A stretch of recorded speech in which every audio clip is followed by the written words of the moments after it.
This is one of the most fascinating nuggets of Alabama history, and you've probably never even heard of it. And nearly 200 years ago, Alabama had a huge gold rush, and millions of dollars worth of precious metal came out of this one tiny town. Well, tonight, WIAT 42 News anchor Stephen Houck takes you on an expedition into Alabama history that you won't soon forget. It's the last thing outsiders would expect to see when driving through the quiet Tallapoosa County town of Goldville, Alabama. But not too far from the main road that goes through town, less than a mile into the nearby woods, lies the remnants of a once thriving community in the 1830s and 40s. It's the gold mines that put this city on the map and gave it its name. We don't know what work is. Till you go in some of these mines, you see these pick marks. And that, they dug it by pick.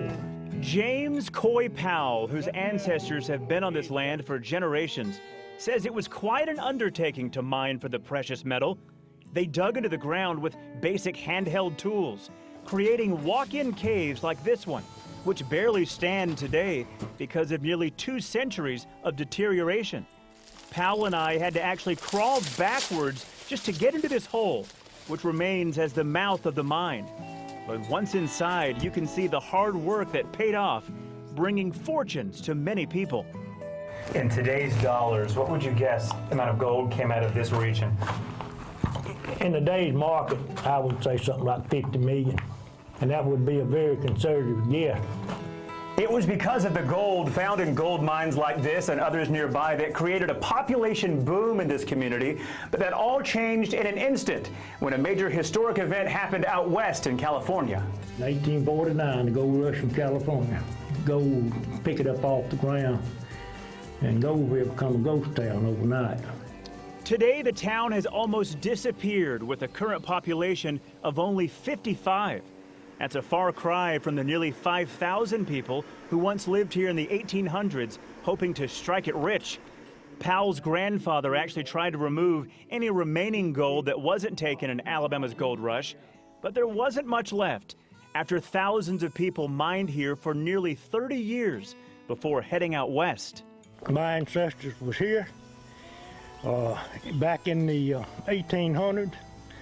They worked it. And a lot of them went to California, But it's just a part of me that I grew up in this country with this here. Of the more than 200 gold mines that were once dug into Goldville area, the vast majority have collapsed because of age or were filled in intentionally by landowners who didn't want the liability of injuries on their property. And that's why Powell asked people not to come to the area to search for gold, because it's simply not safe, and there really isn't anything left to find. However, he hopes the history of Goldville will always live on. It's a sacred spot that I can go back and I can tell people like you, young man, this wasn't easy back in them days. Reporting in Goldville, Alabama, Stephen Houck, WIAT 42 News. Coverage you can count on.